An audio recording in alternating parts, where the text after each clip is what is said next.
Bismillahirrahmanirrahim. Assalamualaikum warahmatullahi taala wabarakatuh. Salam sejahtera dan selamat petang kepada seluruh rakyat Malaysia.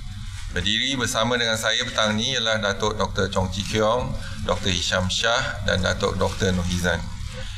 Kementerian Kesihatan Malaysia ingin memaklumkan bahawa terdapat 9 kes yang telah pulih dan dibenarkan discharge pada hari ini. Jumlah kumulatif kes yang telah pulih sepenuhnya daripada jangkitan COVID-19 dan telah discharge daripada ward adalah sebanyak 8,446 kes, iaitu bersamaan dengan 97.7% daripada jumlah keseluruhan kes. Sehingga 3 Julai 2020 jam 12 tengah hari, terdapat 5 kes baru yang telah dilaporkan. Ini menjadikan jumlah kes positif COVID-19 di Malaysia adalah sebanyak 8,648 kes. Oleh itu, jumlah kes aktif dengan kebolehjangkitan COVID-19 adalah 81 kes sahaja. Mereka telah diasingkan dan diberi rawatan di hospital. Ingin dimaklumkan, daripada 5 kes baru yang dilaporkan pada hari ini, 3 kes adalah kes import yang mendapat jangkitan di luar negara yang melibatkan kesemuanya warga negara Malaysia. Kedua-dua kes penularan di dalam negara pula adalah di kalangan warga negara Malaysia, iaitu 2 kes saringan prarujukan ke Hospital Queen Elizabeth, Kota Kinabalu, Sabah. Tiada kes di kalangan bukan warga negara dilaporkan pada hari ini. Sehingga kini terdapat 2 kes positif COVID-19 yang sedang dirawat di unit rawatan rapi dan kedua-dua kes tersebut memerlukan bantuan pernafasan. Adalah dimaklumkan bahawa tiada pertambahan kes kematian berkaitan COVID-19 dilaporkan pada hari ini. Justru jumlah kumulatif kes kematian COVID-19 di Malaysia adalah kekal sebanyak 121 kes, iaitu bersamaan dengan 1.39% daripada jumlah keseluruhan kes. Kebelakangan ini, jumlah kes harian COVID-19 di Malaysia didapati semakin berkurangan. Malahan ianya adalah dalam lingkungan satu angka sejak 5 hari yang lalu. Pencapaian ini adalah positif, namun kemungkinan terdapat juga segelintir masyarakat yang khawatir dan bimbang mengenai kes COVID-19 yang masih wujud di dalam komuniti dan belum dapat dikesan, terutamanya di kalangan mereka yang tidak mempunyai gejala.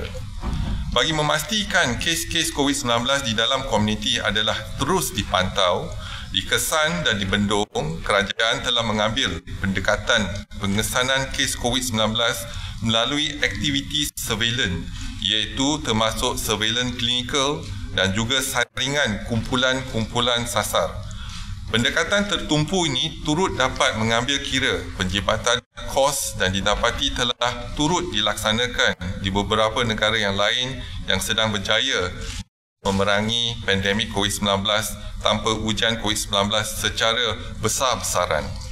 Dengan pendekatan tertumpu ini, sumber yang digunakan bagi menjalankan ujian dan aktiviti saringan ini dapat dipertingkatkan dengan cermat, termasuk juga bagi mengelakkan pembaziran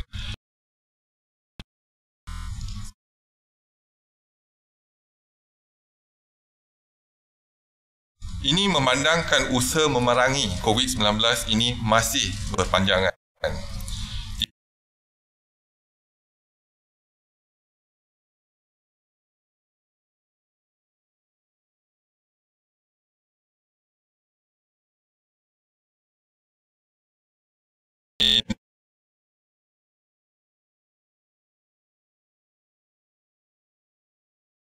Kerajaan dalam memerangi wabak COVID-19 di Malaysia adalah tertumpu kepada kaedah berikut.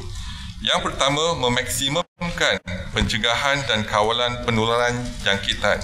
Misalnya melalui pelaksanaan perintah kawalan pergerakan yang kemudian dia dilanjutkan serta diubah sesuai mengikut trend kes harian COVID-19 dan situasi ekonomi negara. Yang kedua ialah pengesanan awal kes COVID-19 secara aktif, iaitu active case detection, dijalankan dan respon awal terhadap kluster COVID-19 di mana setiap kluster dipantau dengan teliti. Maklumat kluster aktif dikemas kini dan diumumkan setiap hari untuk memastikan orang ramai terus mengetahui situasi sebenar COVID-19. Dan yang ketiga, saringan kumpulan sasar, terutamanya 9 kumpulan yang berisiko tinggi yang telah dikenal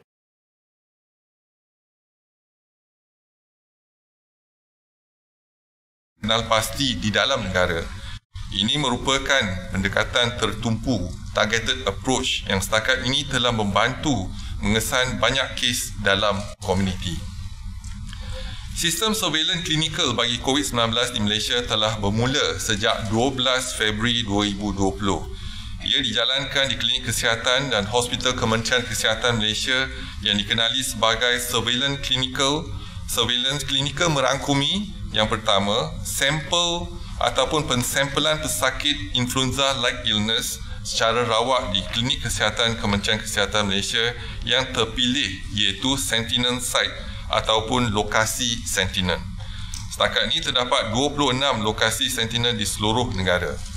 Yang kedua ialah pensampelan pesakit severe acute respiratory infection di semua hospital Kementerian Kesihatan Malaysia. Dan yang ketiga ialah pensampelan pra-pembedahan termasuk kes kecemasan dan separa kecemasan di hospital Kementerian Kesihatan iaitu mereka yang tidak mempunyai gejala. Sehingga 2 Julai 2020 secara kumulatif, Kementerian Kesihatan telah melaporkan sebanyak 113 kes COVID-19 yang dikesan melalui aktiviti surveillance klinikal iaitu pensampelan ID 15 kes positif COVID-19 daripada 2,507 kes sampel iaitu kadar positif adalah 0.6%. Pensampelan sehari pula 77 kes positif COVID-19 daripada 19,422 sampel iaitu kadar positif adalah 0.4%. Pensampelan pra-pembedahan didapati 21 kes positif COVID-19 daripada 51,870 sampel iaitu kadar positif adalah 0.04% iaitu untuk mereka yang tidak bergejala. Aktiviti surveillance bertindak sebagai sistem pengesanan awal dan sistem amaran awal bagi penularan COVID-19 di Malaysia. Sistem ini membolehkan kerajaan mengambil tindakan pembendungan penularan diambil segera. Kementerian Kesihatan menyeru orang ramai untuk terus kekal berwaspada dan amalkan nasihat-nasihat kesihatan yang telah disarankan. Contohnya, elakkan 3S dan 3C, iaitu elakkan kawasan yang sesak, elakkan kawasan yang sempit dan elak sembang atau bertutur dengan jarak yang dekat. Amalkan 3W, iaitu kerap mencuci tangan dengan air dan sabun dan sangat digalakkan memakai alat pelitup muka dan hidung iaitu face mask di tempat awam ataupun jika bergejala. Dan amaran iaitu amaran dari Kementerian Kesihatan yang lebih berkonsep peringatan seperti pertama, elakkan bersalaman ataupun bersentuhan. Yang kedua, amalkan etika batuk dan bersin yang betul. Yang ketiga, dapatkan rawatan segera jika bergejala. Yang keempat, duduk di rumah dan elak kunjung-mengunjung. Dan yang keempat, lakukan aktiviti disinfeksi dan pembersihan di kawasan yang kerap disentuh. Selain itu, ingatlah kepada SOP, iaitu S ialah syarat-syarat yang ditetapkan di bawah Perintah Kawalan Pemulihan iaitu PKPP. O ialah orang yang berisiko tinggi seperti kanak-kanak, bayi, warga emas dan orang kurang upaya perlu dilindungi. Manakala individu tidak sihat dan bergejala dikehendaki segera menjalani pemeriksaan kesihatan. P ialah penjarakan sosial diamalkan setiap masa iaitu sekurang-kurangnya 1 meter. Kementerian akan terus memantau perkembangan kejadian jangkitan di dalam negara dan juga luar negara melalui maklumat yang diperolehi daripada pihak Pertubuhan Kesihatan Sedunia dan orang ramai akan sentiasa dimaklumkan sebarang perkembangan terkini dan kementerian akan memastikan langkah pencegahan dan kawalan dilaksanakan secara berterusan. Seterusnya, dimaklumkan rumusan kes kluster COVID-19 untuk perhimpunan di Masjid Seri Petaling. Bilangan sampel diambil setakat ni ialah 42,023 sampel. Bilangan kes positif ialah 3,375. Tiada pertambahan kes pada hari ini iaitu dengan kadar 8.03%. Kes yang masih aktif semakin berkurangan dan hari ini kita dapati hanya tinggal 2 kes sahaja iaitu 0.06%. Kes yang sembuh telah meningkat kepada 3,339 kes iaitu bersamaan dengan 98.93%. Kes kematian kekal 34 kes iaitu 1.01%. Dan kluster perhimpunan di Masjid Seri Petaling telah melibatkan 5 generasi. Seterusnya dimaklumkan saringan COVID-19 di 453 sekolah tahfiz dan madrasah sehingga 31 Julai 2020. Jumlah pelajar, guru dan kaki tangan yang telah dikenal pasti adalah 24,324 individu. Jumlah sampel yang diambil dan diuji setakat ini adalah 20,405 sampel, iaitu 20,405 sampel dan individu, dan bersamaan dengan 83.9%. Jumlah kes yang positif dikesan ialah 733 kes bersamaan dengan 3.6%. Mereka yang bergejala adalah kekal 98, iaitu bersamaan dengan 13.4%. Mereka yang positif dan tidak bergejala kekal 635 kes bersamaan dengan 86.6%. Dimaklumkan saringan COVID-19 di 453 pasar di seluruh negara sehingga 31 Julai 2020. Jumlah peniaga, pekerja dan pemandu yang telah dikenal pasti adalah 45,527 individu. Jumlah sampel yang diambil dan diuji setakat ini adalah 34,771 sampel, iaitu bersamaan dengan 76.4%. Jumlah kes yang positif ialah 276 kes bersamaan dengan 0.8%. Mereka yang bergejala kekal 38 kes, iaitu 13.8%. Mereka yang positif dan tidak bergejala kekal 238 kes bersamaan dengan 86.2%. Seterusnya dimaklumkan saringan COVID-19 di 425 pusat warga emas di seluruh negara sehingga 3 Julai 2020. Jumlah penghuni, penjaga dan kaki tangan yang telah dikenal pasti ialah 18,212 individu. Jumlah sampel yang diambil ialah 16,361, iaitu bersamaan dengan 89.8%. Jumlah kes yang positif ialah 30 kes bersamaan dengan 0.2%. Mereka yang bergejala kekal 5 kes, iaitu 16.7%. Mereka yang positif dan tidak bergejala kekal 25 kes bersamaan dengan 83.3%. Dimaklumkan laporan rakyat Malaysia dan pemastautin tetap yang pulang dari luar negara dari 3 April sehingga 3 Julai 2020 dan dikesan positif COVID-19 adalah 630 kes. Dan pada hari ini ada pertambahan 3 kes yang iaitu rakyat Malaysia yang masing-masing satu kes pulang daripada Qatar, Turki dan juga negara Oman. Seterusnya dimaklumkan laporan kumulatif saringan dan ujian COVID-19 untuk warga asing sehingga 3 Julai 2020 adalah sebanyak 61,918 individu. Dan jumlah kes positif yang dikesan adalah 2,577 kes bersama dengan 4.2%. Dan daripada jumlah tersebut 45 kes masih dirawat di hospital dan juga diasingkan di hospital. Dan 2 kes memerlukan kemasukan dan rawatan di ICU, dan jumlah kes kematian kekal 5 kes, iaitu 0.2%. Dilaporkan 4 kluster depo tahanan immigration sehingga 3 Julai 2020. Yang pertama ialah kluster depo tahanan immigration Bukit Jalil. Individu yang disaring kekal 1,661. Jumlah kes yang positif ialah 647, melibatkan 644 bukan warga negara. Yang kedua ialah kluster depo tahanan immigration Sebagai. Individu yang disaring setakat ini kekal 1,785 individu. Jumlah kes yang positif ialah 66, melibatkan 65 bukan warga negara. Yang ketiga ialah depo tahanan immigration Sepang. Individu yang disaring kekal 1,477 dan jumlah kes yang positif kekal 62, melibatkan 62 bukan warga negara. Dan yang terakhir ialah depo tahanan sementara immigration Putrajaya telah pun ditamatkan pemantauan, iaitu individu yang disaring 101 dan jumlah kes positif ialah 2, kedua-dua kes melibatkan bukan warga negara. Dimaklumkan laporan hospital sementara Maib sehingga 3 Julai 2020 hanya tinggal 4 pesakit sahaja, iaitu 2 warga negara dan 2 bukan warga negara, dan 3 lelaki dan seorang wanita.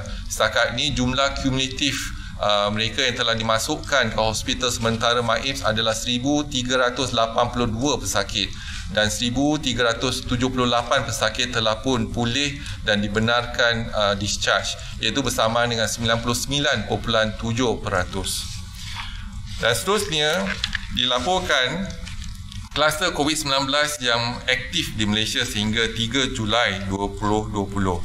Dan pada hari ini tiada pertambahan kes kepada 17 kluster yang masih aktif sehingga 3 Julai 2020. Seterusnya dimaklumkan kapasiti harian 56 makmal COVID-19 yang menjalankan ujian RT-PCR sehingga 2 Julai 2020, iaitu ada pertambahan 1 makmal swasta hari ini. Dan kapasiti maksima pada hari ini ialah 37,004 ujian untuk seharian. Dan semalam kita berjaya melaksanakan 8,983 ujian dan walau bagaimanapun ia bersamaan dengan 24%, walau bagaimanapun ada data yang tidak lengkap daripada makmal-makmal swasta, iaitu terutamanya kes-kes yang negatif masih tidak dilaporkan kepada Kementerian Kesihatan Malaysia. Seterusnya laporan jumlah kumulatif ujian COVID-19 sehingga 2 Julai untuk pesakit sebelum menjalani pembedahan, termasuk pembedahan kecemasan dan separah kecemasan di Hospital Kementerian Kesihatan Malaysia, iaitu pre-op testing surveillance, adalah seramai 51,870 dan didapati 21 pesakit dikesan positif COVID-19 bersamaan dengan 0.01%. Dan dimaklumkan laporan jumlah kumulatif ujian RTK antigen sehingga 2 Julai 2020 adalah sebanyak 51,111 ujian dan 148 ujian dikesan positif bersamaan dengan 0.3%. Dapat saya rumuskan pada hari ini, kita telah rekodkan 5 kes positif COVID-19. 3 kes adalah kes import yang tidak dapat kita kawal, iaitu mereka mendapat jangkitan daripada luar negara. Dan ketiga-tiga kes adalah warga negara Malaysia. Dan masing-masing satu kes daripada Qatar, daripada Turki dan juga Oman. Dan kita ada 2 kes positif penularan tempatan di Kota Kinabalu, Sabah, hasil saringan dan ujian sebelum mereka dirujuk di Hospital Queen Elizabeth, Sabah. Dan 1 kes daripada Hospital Ranau ke Hospital Queen Elizabeth, Kota Kinabalu, dan 1 kes pada hospital swasta dirujuk kepada Hospital Queen Elizabeth di Kota Kinabalu, Sabah. Dan saya buka kepada sebarang soalan dan pertanyaan. Silakan.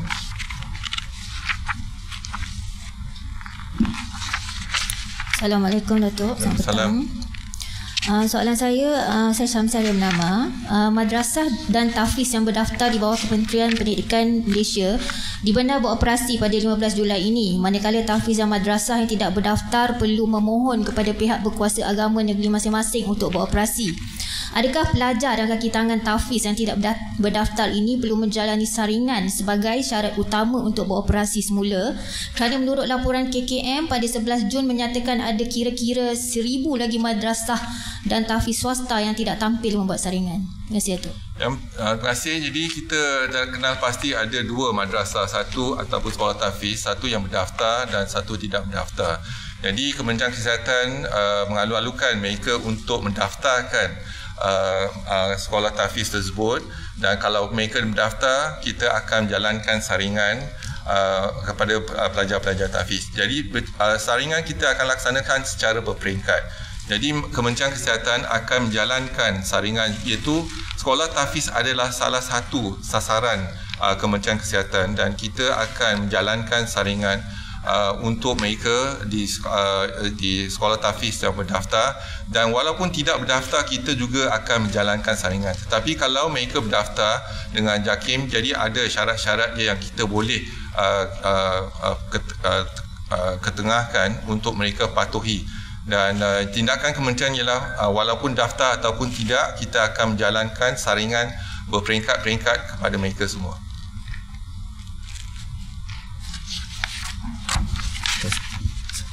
Datuk, saya Kumara daripada Malaysiakini. Soalan saya adalah berkenaan green bubble. Sebelum ni Datuk pernah meneraskan masih di peringkat awal. So ada perkembangan terbaru tak dalam perbincangan tersebut?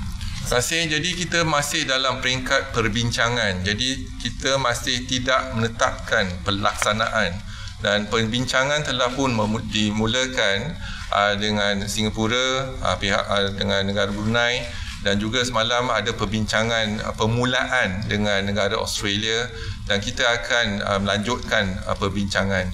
Jadi kita kena lihat suasana ataupun situasi semasa negara masing-masing, dan juga SOP, supaya kita dapat SOP yang dapat kita guna pakai untuk dua-dua negara. Jadi perbincangan untuk negara Singapura telah pun lebih daripada permulaan. Jadi mungkin kita akan mengenal pasti kumpulan-kumpulan yang kita benarkan. Jadi insyaAllah akan diumumkan sedikit masa lagi.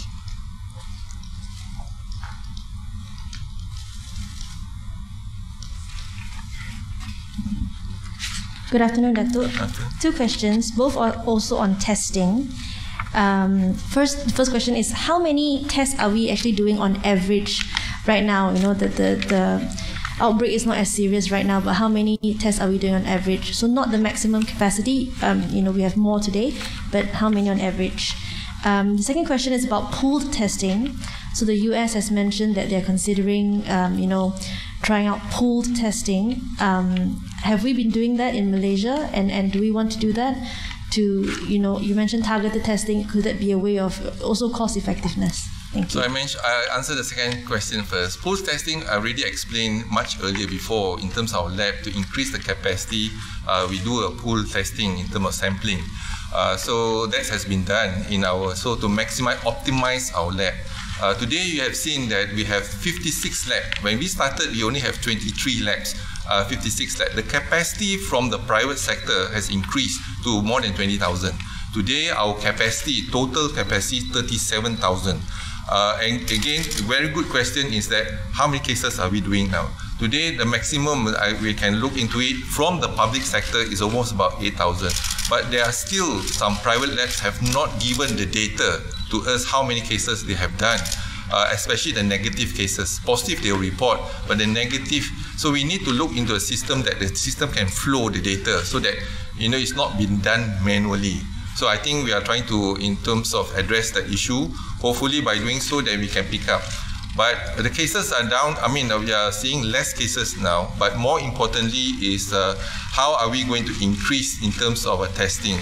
So we have public health intervention, and number one is that we continue to emphasize on prevention and education, which means today and every day that we continue to promote in terms of the 3C or 3S, and to avoid the 3C and 3S, and hopefully to practice the 3W, and that's actually public education is ongoing. Second is that every day we will update the public with regards to the cases in the country.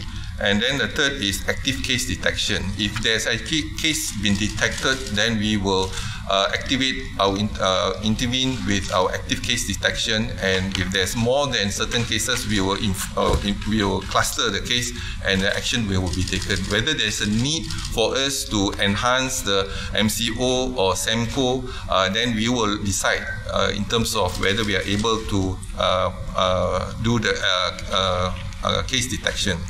Then third is the surveillance. This is important now. Now that we are seeing less cases, we need to increase the surveillance. The surveillance of cases of Aili, the surveillance of cases of Sari. Aili and Sari, they are symptomatic. That means they already have symptoms. They are coming to the clinic, and we are doing this, the testing for them. Likewise, Sari as well, whether it's the acute respiratory infection, they come in, we will do the screening. But for the operation, for example, pre-op, they are asymptomatic as far as COVID-19 symptoms in terms of, but they are into the hospital because they need the surgery. And we are doing the screening. You can see the surveillance is, we have done more than 51,000 cases in terms of screening. And they are reflecting the whole community, those who need the surgery from the poor or even from rich, they come to our hospital, and then we will do the screening. So, and the last is that we will continue to look into certain communities, And this is where we will do the research or surveillance in the community to look into whether there are increased cases of sporadic, non-detected, asymptomatic. That is what been mentioned. But asymptomatic, if they have no symptoms, then and they are not infective. That's one. Or they are only infective if they are pre-symptomatic. That means 2 days before they get the symptoms, they are infective. So when they come to the hospital, we will identify them and we will do the action case detection in the close contact and even in their environment. So that's what we have been doing. So we need to look into how to increase the capacity of our surveillance in certain community and in certain area. So I think the most important is that we are planning the long term because and empowerment of the community. So this is another initiative that we will launch soon, is to empower the community to make sure they comply. And this is a social responsibility to comply to the SOP that's been given by the Ministry of Health. So I hope that by doing so, we can actually monitor the situation in the country and we can achieve, maybe continue to achieve a single digit or even 0 cases in time to come. Assalamualaikum Datuk, ada 2 soalan. Yang pertama, adakah fee untuk saringan COVID yang dikenakan kepada warga negara dan rakyat asing tu turut meliputi kes-kes saringan terhadap kes disyaki, close contact, EMCO dan sebagainya? Yang kedua, Kerajaan Sabah telah benarkan kemasukan pekerja dari China yang punya permit kerja dengan syarat diorang buat testing. Adakah perkara ini telah dibincangkan dengan KKM dan termasuk perbincangan mengenai jenis-jenis profession yang dibenarkan? Terima kasih, Datuk. Terima kasih. Jadi soalan pertama iaitu mengenai fee. Ya, fee yang kita adakan ataupun charge kepada pesakit ialah yang pertama, kalau pesakit yang meminta ujian dijalankan, yang pertama. Yang kedua, mereka yang kembali pada luar negara dan bila kita mengambil ujian, yang itu yang kita charge. Kalau fee untuk PUI, PUS dalam pemantauan ataupun mereka datang ke klinik kita, kes sari ataupun kes ID, kita tak charge. Jadi yang hanya kalau walaupun kita jalankan contohnya ataupun PKP atau PKPD contohnya, jadi kita pun tak charge juga. Jadi itu adalah dalam tanggungan Kementerian Kesihatan. Yang kita charge hanya 2. Yang satu, mereka yang kembali pada luar negara, yang tu kita charge, dan kalau atas permintaan pesakit tersebut, bukan Kementerian Kesihatan yang melaksanakan.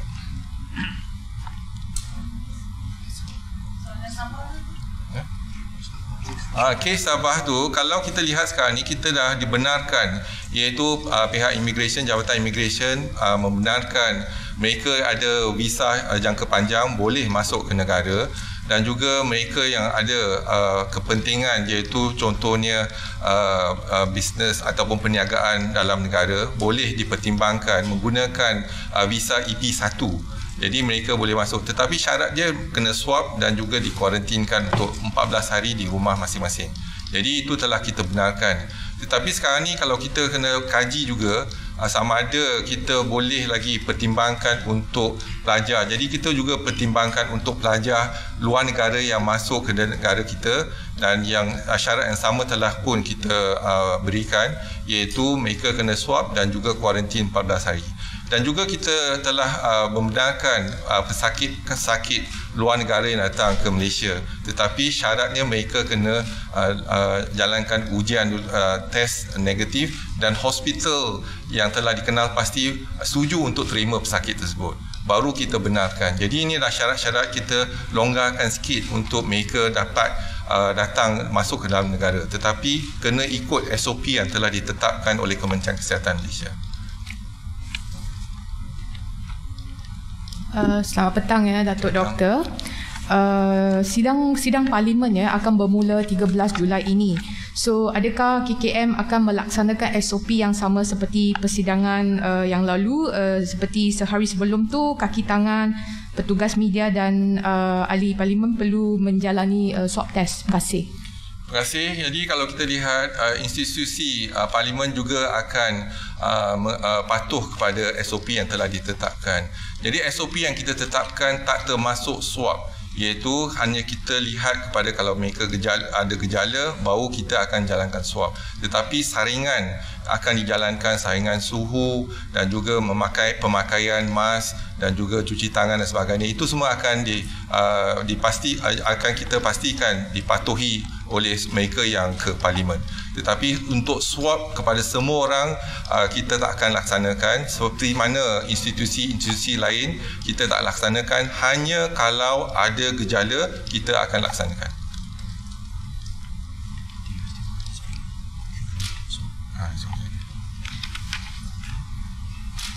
Datuk, just want to follow up on testing. Earlier you mentioned that when I asked about average testing tests that are actually being done, just to clarify, are you saying that does the ministry have a number for that, or is the inability to get private tests back, especially for the negative tests, giving a problem for an actual number? So far we have done 790,859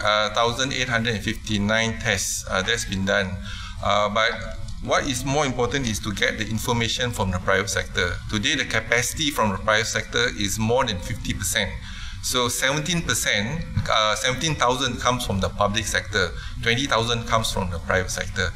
So they are doing it, but they are not giving us the information of the negative cases. The denominator, we are not getting it. So positive cases, they inform us, but the negative cases, they are not. So we hope that the capacity, we can actually increase the capacity. So today, per day, we are doing approximately about 10,000, I would say. And we need to increase. When we started in January, we were able to do only 1,000. And then we increased periodically to 37,000 now. And we started with 23 labs. Now we have 56 labs. So we hope that the activity is important. Lab, they do the testing, but the sample comes from the activity. So we have to increase the activity in the community so that to do the swab and collect the sample, and the sample goes to the lab. So I think this is where we need to do the coordination, and more importantly, to identify the community that we want to do the testing. For example, during the detention, in the detention center, suddenly there's a surge of cases, so we swab everyone. Whether you are a citizen or non-citizen, we swab everyone there. So I think these activities is less now because cases are less. But now we need to do the surveillance activity, which means the asymptomatic group. In the community, if we suspect there's community asymptomatic patient in the community, then we'll do the screening. Now, if you look into our screening now for the old folks home, etc., the percentage is less than 1%. So 99% of the test is negative, and only percentage positive is also very low. Even in Selangor, where they did the study, same thing, in a community of 5,000, more than 5,000 cases is swabbed. Only positive is 0.14% or 0.18%. So it's still very low, which means it is not in our community yet. So it's certainly in the high risk in certain community, like the party, for example, pendatang asing tanpa izin. We know that it's high among them because they have not done the screening, and they may also infected because of the close cramped place, their space that they share together. So I think this is our next task is to identify the community. So once we identify community, we continue to swab. But now we are doing the swab when there is positive cases or cluster, like we do for MCO or SEMCO. But if this is a community that we identify, we suspect there is actually a high incidence of asymptomatic but positive, we will do the screening and community survey.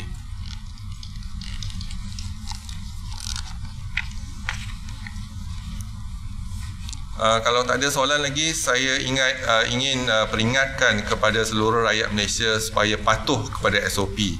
Dan walaupun kes kita semakin berkurangan, tetapi kalau kita leka dan ambil mudah, mungkin kes itu akan kembali.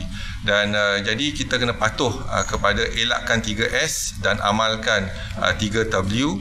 dan kita kena jaga kita kena jaga keluarga kita kena jaga komuniti kita dan kita kena jaga negara kita. Sekian, wabillahi taufiq wa hidayah. Assalamualaikum warahmatullahi taala wabarakatuh.